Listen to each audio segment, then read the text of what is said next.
Okay, there's that red light. Hello, hello. Hey, Kelly, how are you? Good morning. I'm so good.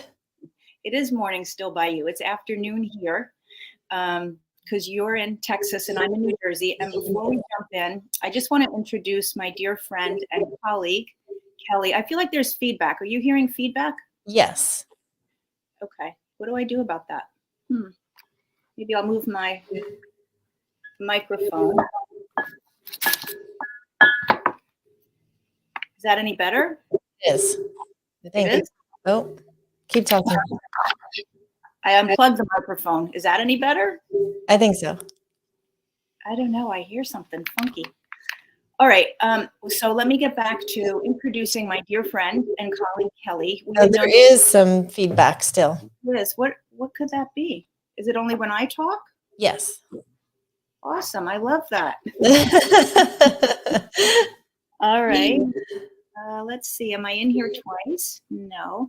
I'm going to leave the stream and come back. Let me try. Okay.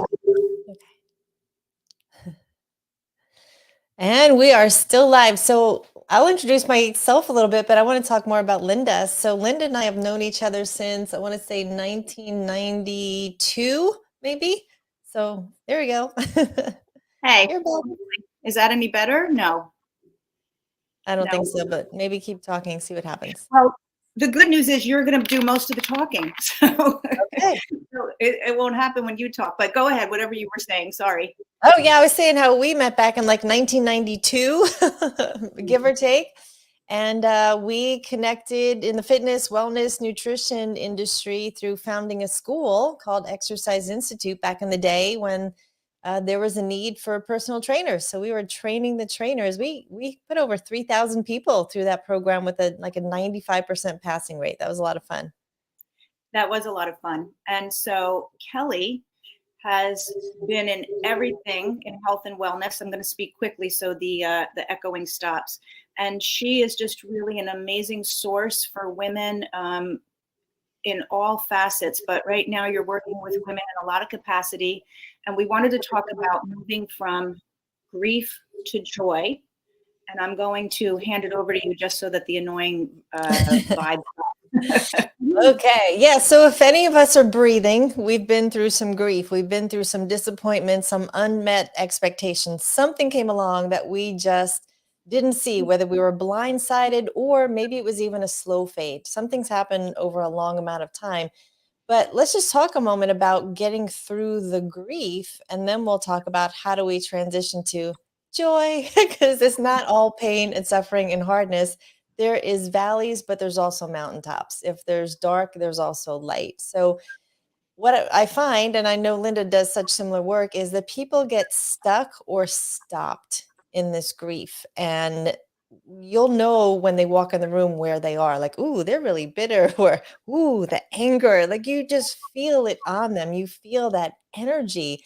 So I just want to share what some of the steps are because I didn't know. Even in 35 years of studying personal development, someone had to show me this at the stage where I was depressed. And they're like, Kelly, you're depressed, which, believe it or not, is on the upswing of grief. Like it's good news. And I was like, how's depressed good news? So I didn't understand it then, but now I do. So that initial stage when you are hit with something, there could be shock if you were really blindsided. And even if it was a slow fade, like a long illness where you were a caregiver, as Linda was for Charlotte, there's still that, oh my goodness, there's just this hurt, this guttural hurt of this loss that you feel in your soul. Like your soul is just tearing. And after that starts to wear off, because you don't stay in shock forever, but remember, it doesn't all get better with time. So it's not just like time goes by and it's better, better, better, better, better. You still need to do the deep work. So after you get over that initial shock, then there's numbness, which is also really guttural. I mean, this is another physical not being able to separate the body, the mind, and the spirit. And you're in shock and you might walk around in a daze for moments or days or longer, Yeah. where it's just like, whoa, the numbness and the shock hit your body. then you kind of go into denial where you're like, wait a minute, no, this isn't real. This isn't happening. This isn't my life. This isn't how it's supposed to be. And some people stay there forever. And you can't just stick your head in the sand and stay there forever, because this will catch up to you. All of these things will catch up to you if you stay there. After denial, there may be the emotional outbursts where now you just need to get it out of your body because it's in you. It's now part of you. Your body does keep score of these things. And you might not normally be an emotional outburst person. I was not. And when I look back over my journals, a lot of it went into a journal. So it wasn't like I was running around like a maniac screaming, just irrational. But for me, it was in the journals. And Mm. I didn't realize it in the moment until I went back and went, I don't remember this phase, but it was written. So you may manage it differently.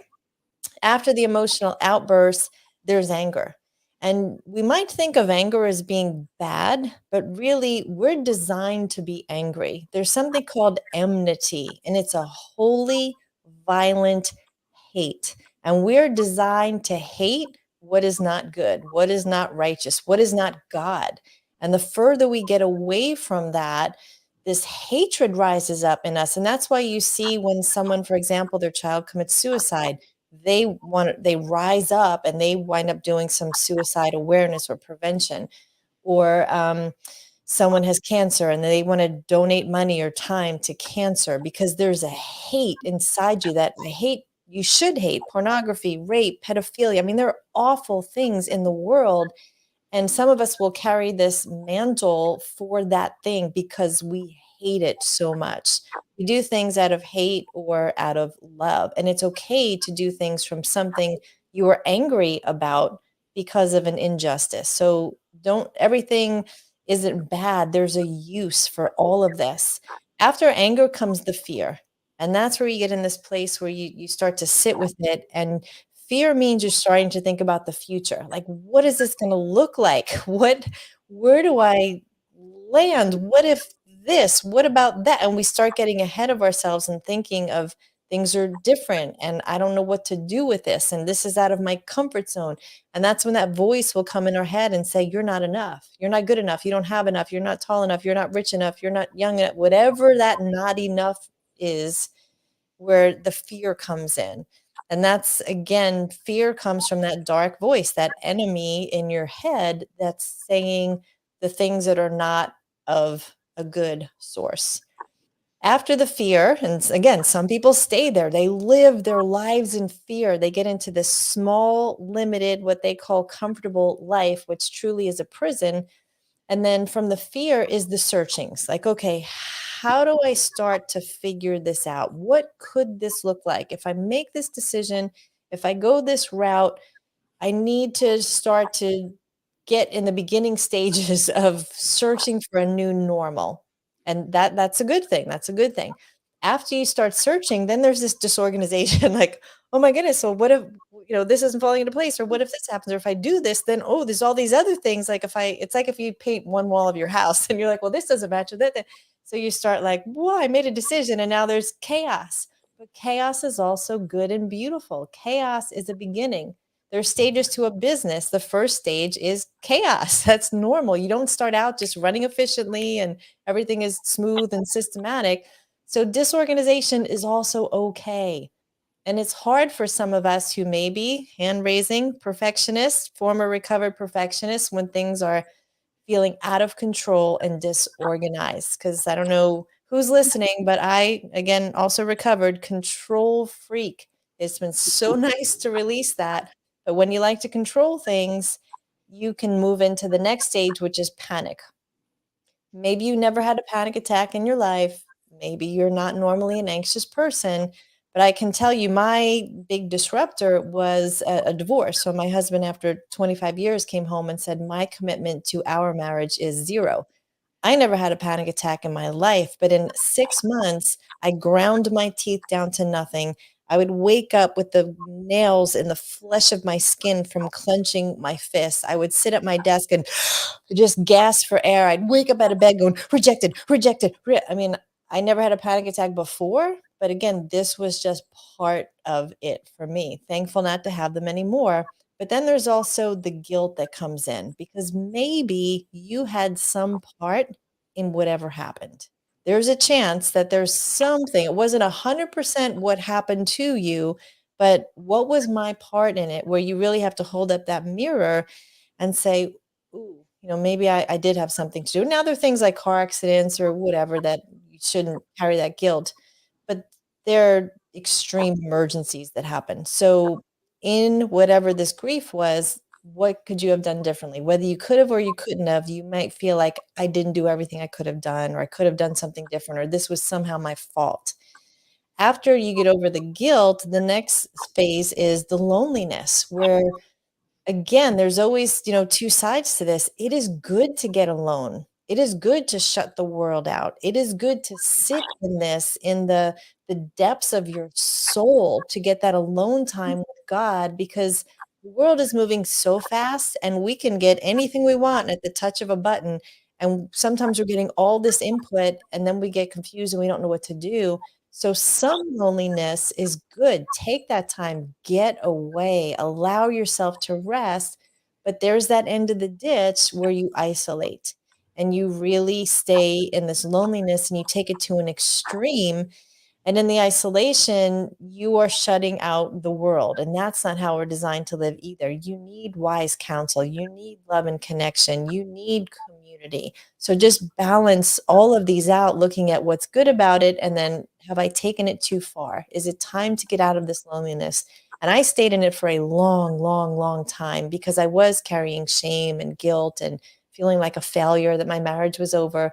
And that was my thing. I stayed in isolation and bitterness, which is a form of anger, for a long time. After the isolation, that's when you get to the depression. And the depression, again, it sounds like this is all terrible. You're pressing things down, you're pressing feelings, emotions, you're feeling the weight of things, perhaps feeling like a victim in this pressing down. But every scale needs to get balanced. So when it's down, there's an up. And at some point, the justice happens where you get to know what it's like to be so far down. And maybe that's where you find gratitude. Maybe that's where you become so thankful for a morsel, a crumb, a penny, something, that you begin to rise up out of this pressing down to be more elevated. And after that, that's where you start to re-enter and you're like, okay, I'm getting up. I'm breathing. I'm taking a step. Maybe I don't know 10 steps, but I know one step and I want to take a step in the right direction. And all of a sudden, there's a new relationship. There's a new opportunity. There's a new strength. There's a new pattern. There's a new hope. There's new affirmations. I'm starting to speak life over myself. And then eventually you get to this point where there's an adjustment, where you come out on the other side and you say, okay, not that I've totally arrived, but I've brushed this off. I've worked through it. It doesn't mean I might not grieve it again. Like for the example of divorce, where I'll probably always be a little sad that my family of four no longer is. But I can say that I've gone through the process to the point where I've forgiven my ex-husband. I bless him and his new wife. And I'm loving the life that I'm in right now. So it's that loss adjustment, but it makes me sad sometimes still that on Easter, my son is going to have breakfast with me and lunch with his dad, for example. That might always make me feel a little bit sad. So that's an adjustment to the loss. So, Linda, I know I talked a lot, so let me stop there and see if you have any comments or No, feedback. you have wonderful things to say, and maybe I'm not. Ooh, is there no reverberation now? Maybe it stopped. Okay, yay! There, we adjusted. We went through, but I loved everything that you said, and what I kept saying to myself as you spoke is, a lot of times it's a choice, right? Like we don't stay there. We have to choose to not stay there, and choose. Oh, there is the reverberation. All right. But making a choice, and sometimes we make the choice to stay. So I think that's important to take on the responsibility of my journey and where am I willing to go, and not overstaying my welcome in a place that I don't want to live the rest of my life in. And recognizing, I think another thing is recognizing that this human journey that we all have it may look very different, but we all have that same path and journey that's going to happen to us. Nobody's going from beginning to end without some form of this, right? Right. And no two people have the same journey. No two people are made the same. So this whole like conforming to it has to be this way, or this is how I think my mom would want me to do it, or my boss, or my child or spouse.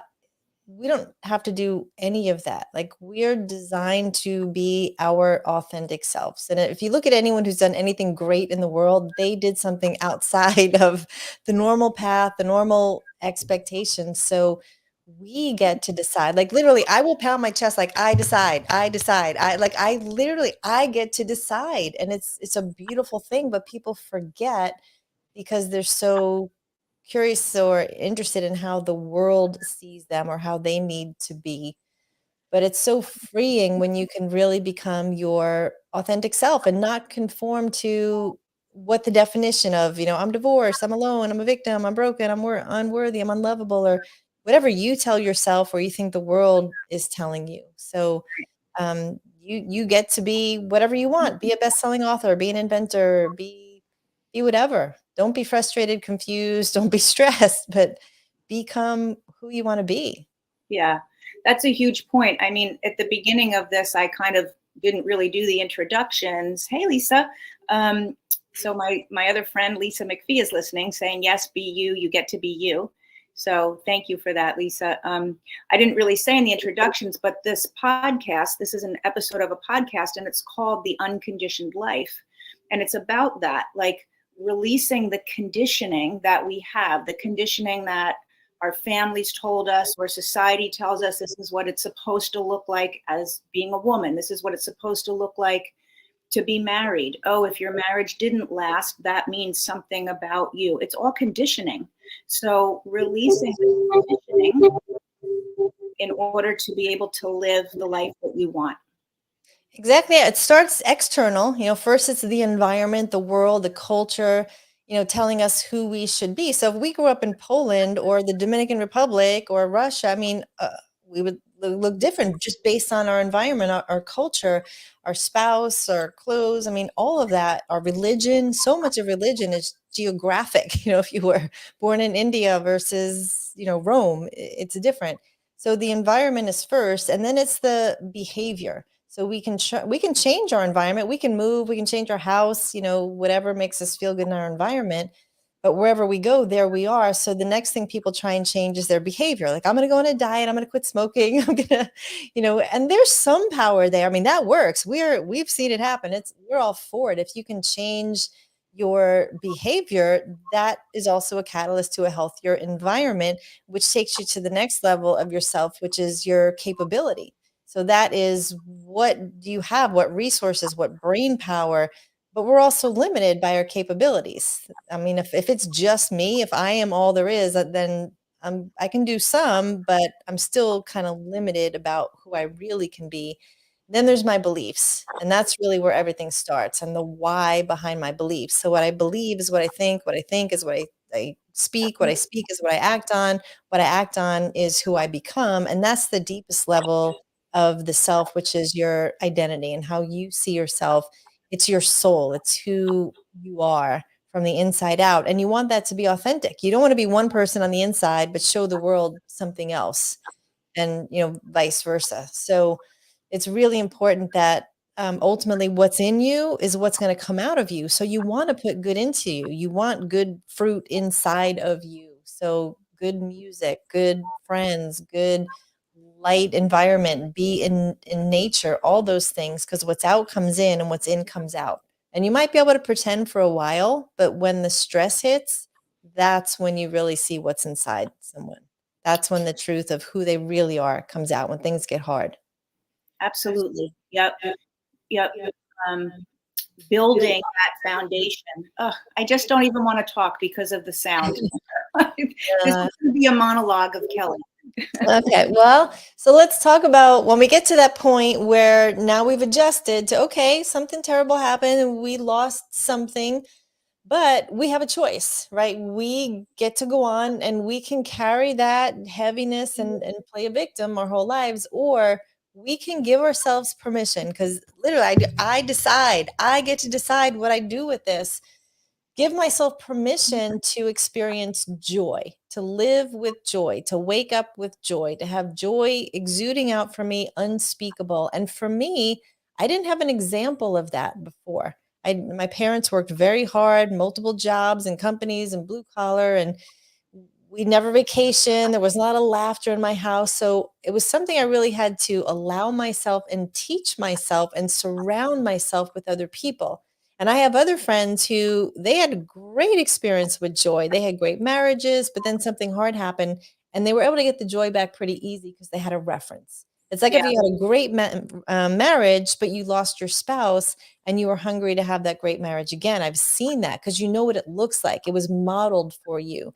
So I almost had to start from zero. So I really started studying like, okay, what are people who laugh easy? What are people who are joyful? Like their lives are still hard. Their kids are still going sideways. They've got issues with employees or whatever, but they still have this joy. What do they do? And so I realized that people who have more joy, they take risks because joy is a risk, just like anything else is. So you need to be willing to do things that make you uncomfortable, uncertain, something that is going to get you out of your comfort zone if you've never done it before, but you're going to create a new memory. And just like anything else, you start building joy upon joy upon joy.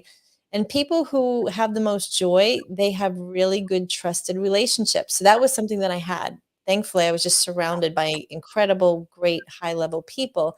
So I would say find joyful people. You have those friends who make you laugh. And then eventually you'll be the one that makes other people laugh. That was never me.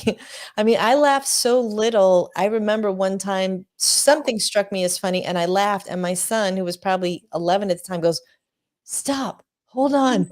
Mom's laughing." Like, I don't think he had ever heard me laugh before, and I remember that. I'm like, "I'm gonna figure out how to have fun." People who are happiest, they have sex at least twice a week. These are just some of the statistics. They definitely have a connection to God. That's the biggest thing because when we are losing hope, that is where we can find our hope. That's where love and joy and peace and goodness and gentleness and patience and kindness, that's the source of all of that. And if you're looking for that in the world, you're chronically going to be disappointed because people will disappoint you. You'll disappoint yourself. People who have more joy, they tell the truth because people who tell lies just get wound up, spinning in this whole world of lies, catching up to each other. They take care of themselves. So they sleep well, they eat well, they're connected to family. So they have close family ties, whether it's blood or those deep, deep friendships. That is really valuable and it brings joy. They have good boundaries, meaning they don't let the world come at them, but they set boundaries up for what they're going to allow in. And one hard no will save you 1,000 no's later. So if you, for example, make a hard no that, you know what, I'm not going to drink during the week. I'm just going to have a drink on Saturday night. That one hard no just makes it easy when you make a decision and you cut it off. That's a boundary that I'm choosing to do if I want to be healthy. And maybe wine brings you joy. I don't know. That might be your example, and that's okay.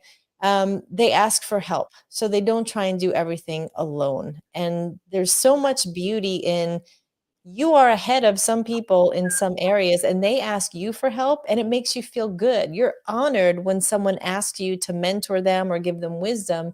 Well, the same for people that are ahead of you in the area that you want to grow or get better in. So don't be afraid to ask. You don't need to muscle this out by yourself. We are not here to be alone. We are here to partner with people in a variety of different ways. Happy people love what they do. So professionally, they love what they do. They find joy in it. They get excited to go to work every day. So if you hate what you do, either find a way to love it or find something else to do. Look for the joy in it because it's not all terrible. There's got to be something good to pull out of it. People who have more joy, they definitely do gratitude, which is an incredible superpower. I know Linda talks a lot about gratitude. I'll share one thing about gratitude, I committed about 2 years ago to journal every night, filling a page with gratitude. And it started out really mechanical, where I'd so like, okay, I walked the dog, I took my vitamins, wasn't it wasn't joyful gratitude. But after a while, I started going throughout the day going, wait a minute, you're going to have to fill that page tonight. You better go throughout your day and you better look for things to be grateful for. And it was like, are you kidding me? I get to be on a podcast with Linda. Oh my goodness. Like 0.0001% of the population gets to do that. Like, wow, this is going in my journal. I got to visit with Linda and her audience. That's amazing. And I started to realize that things started coming to me and I started tracking them. So someone took me to lunch. Well, that was $15. Well, my friend Jeannie drove me to the airport. Well, that would have been $70 for an Uber. Someone had an extra concert ticket. They invited me. Those were good seats. That was $100. And so I just started putting a number on. Someone gave me a book because they know I love to read. Well, that was $15. I totaled it up at the end of the year and it was $198,427. Wow. It was incredible. I mean, someone's like, "Hey, go use my condo," or "Come sit in the mastermind. Don't worry, someone paid and they couldn't come. Take their seat." I mean, that kind of stuff started happening. And I also started tracking what I was giving. And so I'm like Linda, a very generous person. If there's a need that I can give, I will give it. And sometimes it's money, but sometimes it's time. I'll coach someone or speak for someone. And I started putting a dollar amount on that. And I just started realizing there's this flow, there's this kingdom economy, this kingdom flow to how things happen. And I was not a good receiver. If you bought me lunch, I owed you two, but that's not how the kingdom works. It might not come back from the person who bought you lunch. It might be someone else who buys you a lunch or you buy someone else a lunch. But there's just openness to turn on your receiver. And I was never good at receiving. I've always been generous. I've given away cars and honeymoons and whatever, but I was not good at receiving. So the gratitude was really what turned me on to this economy of receiving. And now I love it when someone gives me something and I don't want to steal their joy of giving me a concert ticket. I'm like, are you kidding me? Like, I can go out and have fun at a concert. Yes, I want to go. I want to be with you and hear this music. And it's just so exciting where I would have tried to, pay them for it before. So it's letting those false beliefs really go and having just these healthy practices and mindsets of being in joy and finding excitement in every situation. I mean, we've seen people in hospital rooms that can find joy in the grimmest of situations. I know Linda's been there. People who are joyful, they are more educated, meaning they're lifelong learners. Doesn't mean you need to go out and get a PhD, but find something that you're interested in and learn about it. Learn what happy people do. Joyful people volunteer. They find ways to give back. We don't have to look far to find so many great causes to give. And you receive, I promise you, more than you give when you go and serve. What you get back, it ministers to you anytime you serve someone else. And I know Linda's so good about this. Meditation, people who meditate, they do get away and take quiet time. And in that time, they receive.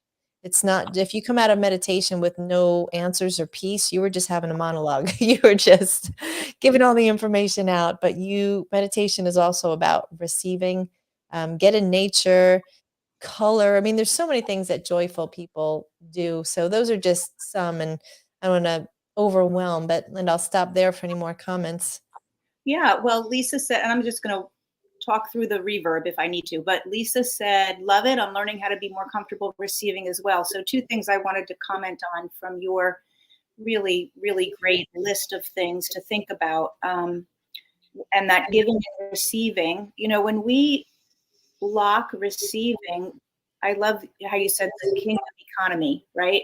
There's a whole flow of energy and abundance. And when we say, no, thanks, no, I got that, or no, I got to pay you back, it's like we put a dam in the whole flow of that's going on. And I had never thought of it that way, but the kingdom, I mean, I knew that, but calling it the kingdom economy is really great. I love that. Lisa's saying dance music and dance movement brings her joy as well. Yeah, and that reminds me of the other thing, Lisa, that I wanted to say, which is being childlike. So something that you said, Kelly, early in the list made me think of being childlike. Oh, when you said get out of your comfort zone. When we stay comfortable, that's not childlike, right? Children are always like, wait, what's that? What's that? Let me see that. And they're always looking to explore and to be in wonder. And that's out of what they know. When we stay in what we know, we've lost that exploration and that being in wonder and that childlike awe of the world. And I think that's a really great way to stay in joy or to get your joy back, is to remember what it was like to be a child. Or if you have a joyful childhood, do that now, recreate that now. Yes, I agree. I have a friend, he's from Kazakhstan, and he came to Fort Worth and he wanted me to show him around. I had so much fun following him around. He was like, "Oh, look at this. There's a Longhorn. Oh my goodness, there's a hat shop." Oh, I mean, he walked around like a kid in Disneyland. I'm like, wow, like I love the awe on him. He's like, "Why did no one ever take me here before? This is incredible. I love America. I love I mean, I was like, wow, like I just want to hang out with him more because of his awe. But we need to realize that people have heard of post-traumatic stress, but there's also post-traumatic growth. So in the stress is when we grow, and they coexist. They're working together at the same time. So we need to stay in things long enough that we can grow from them. We can't rush through any of this. It takes as long as it's going to take, and it depends on a lot of things, and most of it is us. You could have two people have a similar thing happen, and one gets over it a lot quicker, and the other never gets over it.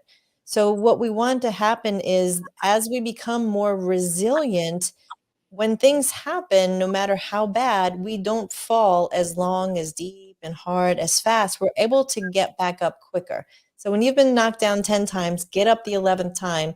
You know how to do it now. I have a friend who was bankrupt 8 times. He goes, "Kelly, if I get bankrupt the ninth time, I know what to do. I know how to handle this." I'm like, okay, well, you're an entrepreneur. You just keep getting out there and trying stuff. So, I give you credit for that.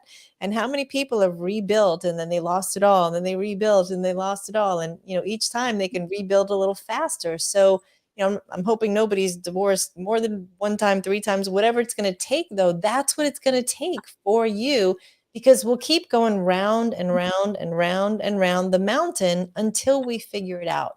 So almost everything is meant for a season, not a cycle. But when we don't learn the lesson, now it becomes a cycle. So you keep dating the same addictive guy, the same alcoholic, the same, different face, same guys, until you realize, like, okay, this is not right. This is not healthy. And I need to move on, and it becomes someone different so I can attract someone different. Yes. Yep. I often say grief and growth are two sides of the same coin. You can't have growth without having some level of grief, letting something go in order to grow, watching something end in order for something else to begin. And growth will always be on the other side of grief if you allow yourself to get there. So grief and growth are two sides of the same coin. Yeah, the deconstruction is an opportunity for reconstruction, only better. I mean, even if you think about pruning, you're cutting off something that's alive, and it hurts to cut off something. It is painful, but something thicker, more beautiful, stronger, more resilient is growing back. That's going to be more beautiful. And so in the moment, it might feel like, wow, this is an incredible loss, but somehow you'll look back in hindsight and see what the beauty was in that. And again, there's horrible things. There's, divorce and death, and there's terrible things, but somehow from those ashes, beauty will arise. Yeah. Two things that I wanted to contribute to that too is, number one, we don't want to make it our identity. Sometimes it's like, well, my identity, I'm a widow now. Like, that's who I am. That's how people relate to me. Or I'm a mom who lost a child. I don't want that to be my identity. That is one part of the journey that I've been given in this lifetime, but it's not who I am. And that can feel like you're not honoring the relationship. Like, I'm not honoring my daughter by owning that identity. And that can keep people stuck. Like, if I allow myself to move on, I don't honor the person who's lost. Or even in a divorce situation, it can feel good to have people relate to you that way. And what do you get out of that, being related to that way and having that identity? But what are you giving up in order to stay in that identity? Right. Yeah. The ego is a big deal. We can have bondage to the ego, and it takes away our freedom. It really, really does, because we think we have to act a certain way, and it's false. It is not true. And it takes energy to keep this charade up, to keep telling this story. Every person you meet does not need to hear your sad story. The only reason I would tell my divorce story is if I'm ahead of someone and it somehow encourages them. But everyone that I meet does not need to hear that. I mean, it's 5 years ago. It's not who I am anymore. I mean, the person you're meeting today is not the person from 5 years ago, and it's not even how you remember it. Anyway, I mean, that you're a different person, so you're remembering it with who you are today. And today's never going to happen again. So we have to make the most of today, because there's nothing we can do about yesterday, and no one is promised tomorrow. So make the most of who you are today, becoming your best self today. Yeah, it's really, really so much good wisdom. It's really perfect that I didn't speak a lot, because you have so much good to say. And again, I'm sorry that whenever I talk, it's echoey. But thank you for sharing your journey, sharing your wisdom. And if people wanted to work with you, Kelli, if people were like, you know what, I really resonate with her and what she says, and what are the ways that you are working with people now? I'm getting ready to launch a new group. I'm actually going to have 3 smaller groups this summer, grow groups, under the umbrella of Women Who Prosper. So this is for faith-based entrepreneurial women who want to really get to the next level in their leadership, in becoming their authentic selves, and take that out to the world and have an impact and an influence as leaders. We need good, godly female leaders out in whatever your realm is. If it's in the marketplace, the home, corporate America, wherever. So I'll have some info coming up about that. But if they go to womenwhoprosper.com, they can just fill out the form, and I'll put them on the list for that. And if they are someone who's gone through divorce, Intentionally Fabulous is my divorce care program and coaching. They can see there. And then Kelli Calabrese in all the places. Connect with me on Facebook, Instagram, LinkedIn, any of the places. All right, so I'm putting this in the comments, womenwhoprosper.com. Yep, intentionallyfabulous.com. And then all my things are at kellicalabrese.com. So my books, and there's free ebooks there. In fact, my latest best-selling book called Success Habits of Superachievers, they can get the free ebook on the Kelli Calabrese site. All right, I'm putting all 3, kellicalabrese.com. Yeah, you didn't even mention that you're an author of more than one book, right? Yes. Yeah. The last 3 books are Mom and Dadpreneurs, and that was way before COVID. Passionistas, which is wisdom you would tell to your younger self. And then The Success Habits of Superachievers tells the story of about 60 different people who, just like you and I, regular people that had some unreasonably difficult things happen to, that they chose to be resilient and get back up, and not only get back up, but do something incredible with the hard thing that happened to them. Yes. Yeah. So great. So if you're popping in late, make sure you go back and watch the replay. Kelli had a ton of great information to share with us. You can reach out to her at the places that I just posted, kellicalabrese.com, intentionallyfabulous.com, and what was the first one? Oh, Women Who Prosper. womenwhoprosper.com. So thank you. I'm so blessed that you've been my friend for 30 years. I'm blessed that we get to have these conversations over a microphone or over a cup of tea, not as often as I wish, because we're on opposite ends of the country now. But thank you so much for your heart and your grace and your wisdom for the folks who are going to watch this as it plays. Thank you. I just say go out and celebrate life, find reasons to celebrate, and let love win. Let that be the barometer and the lens that you look through for all the things you do in your life. Let love win. I love that. Let love win. Okay. Awesome. Well, thank you so much, everybody. Have a great Memorial weekend. Thank you.